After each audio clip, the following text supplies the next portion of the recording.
ప్రాణభయం కొందరిదైతే ప్రాణాలకు తెగించి పోరాడిన వారు మరికొందరు. వచ్చినవాడు ఉగ్రవాద ఆకతాయ అన్నది తెలీదు. కానీ పార్లమెంట్ దాడి సమయంలో కొందరు ఎంపీలు అస్సలు వెనక్కి తగ్గలేదు సరికదా, నిందితుడిని పట్టుకొని చితకబాదారు. అసలు ఆ సమయంలో ఏం జరిగింది? ఎంపీల రియాక్షన్ ఏంటి?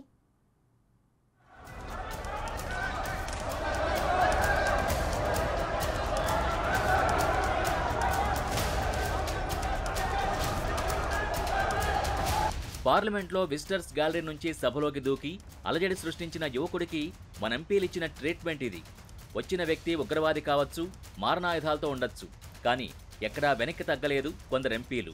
పట్టుకుని చితక్కొట్టి భద్రతా సిబ్బందికి అప్పగించారు.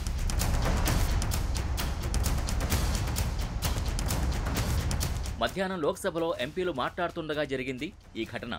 విజిటర్స్ గ్యాలరీ నుంచి దూకిన సాగర్ శర్మ అనే యువకుడు బెంచీలపై నుంచి దూకుతూ నినాదాలు చేస్తూ నానా హంగామా సృష్టించాడు.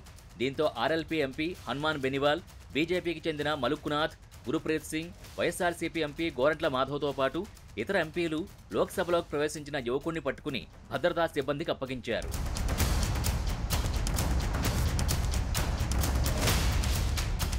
హిందూపురం వైఎస్ఆర్సీపీ ఎంపీ గోరంట్ల మాధవ్ కూడా సభలోని బెంచులపై నుంచి దూకుతూ వచ్చి దొండగుడి వీపుపై పిడిగుద్దులు గుద్దారు.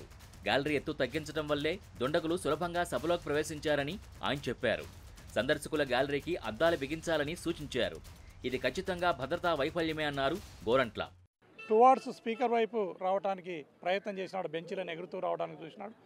నేను ముందు ఉన్నాను కాబట్టి అదే బెంచీలను ఎక్కుతూ అతన్ని అదుపులోకి తీసుకోవాలని నేను వస్తున్నాను. నేను వచ్చే లోపలనే ఇంకా ఒకరిద్దరు ఎంపీలు వాడిని కరుచుకోవడం జరిగింది. అంతలోపల నేను కూడా రావడం జరిగింది.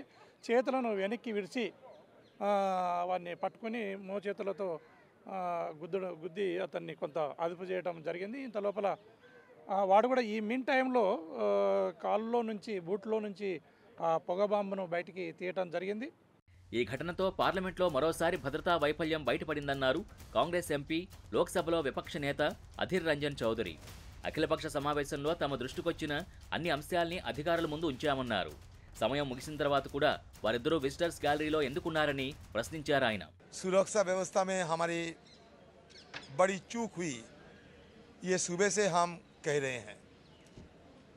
आश्चर्य की बात यह है कि जो व्यक्तियों ने कूदकर सदन के अंदर आ पहुंचे थे,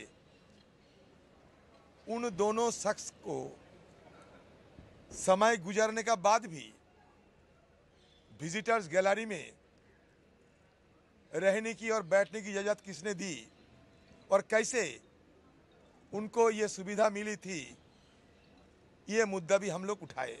నిందితుడు సభలోకి రావడాన్ని చూసి తాము జారిపడ్డాడేమోనని అనుకున్నామని, కానీ హల్చల్ చేయడంతో భయం వేసిందని చెప్పారు పలువురు ఎంపీలు. जब वहाँ कुछ हलचल हुई तो मुझे लगा कि व्यक्ति गिरा है, वो शायद कूदा हो, क्योंकि बाद में मैंने देखा एक दूसरा व्यक्ति भी रेलिंग पकड़ करके कूदने की कोशिश कर रहा था। तो इन द मीन टाइम जो है थोड़ी हलचल वहाँ पर, सभी सांसद भी एक्टिव हुए। मैंने भी तभी तत्काल पहले तो हाउस को मैंने स्थगित किया और फिर हम लोग देखते रहे कि उनको सुरक्षाकर्मियों ने फुर्ती के साथ उनको काबू में किया। 2 लड़के थे। ఈ దాడి ఘటనలో ఎవరికి ఎలాంటి ప్రమాదం జరగనంత మాత్రాన అలుసుగా తీసుకోవద్దన్నారు డీఎంకే ఎంపీ కనిమొళ్ళి. ప్రధానితో సహా అనేక మంది ప్రముఖులుండే చోటికి నిందితులు ఎలా చేరుకున్నారో గుర్తించి ఇకపై భద్రతా వైఫల్యం లేకుండా చర్యలు తీసుకోవాలని ఆమె డిమాండ్ చేశారు. It is a very serious security lapse. We cannot, say that this is something minor which happened because it is a parliament and the Prime Minister even is there.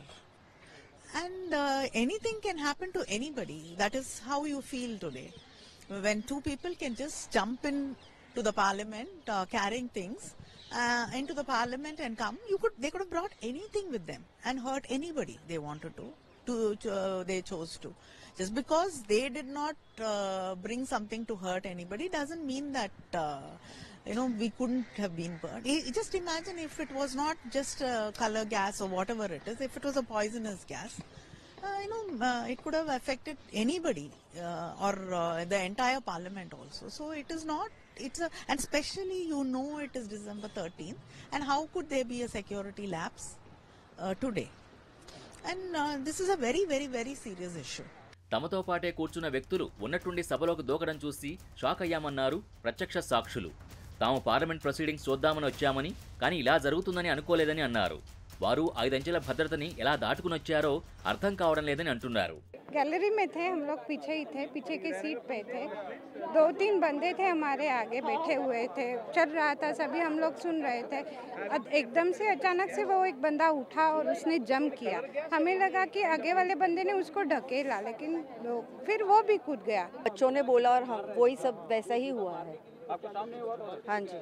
वो दोनों अंदर गए थे ना, आपको बगल में है, दूर गए थे? नहीं, हमारे आगे ही बैठे थे। आगे बैठे। हम फैमिली गए थे, 4 नंबर गैलरी में बैठे थे।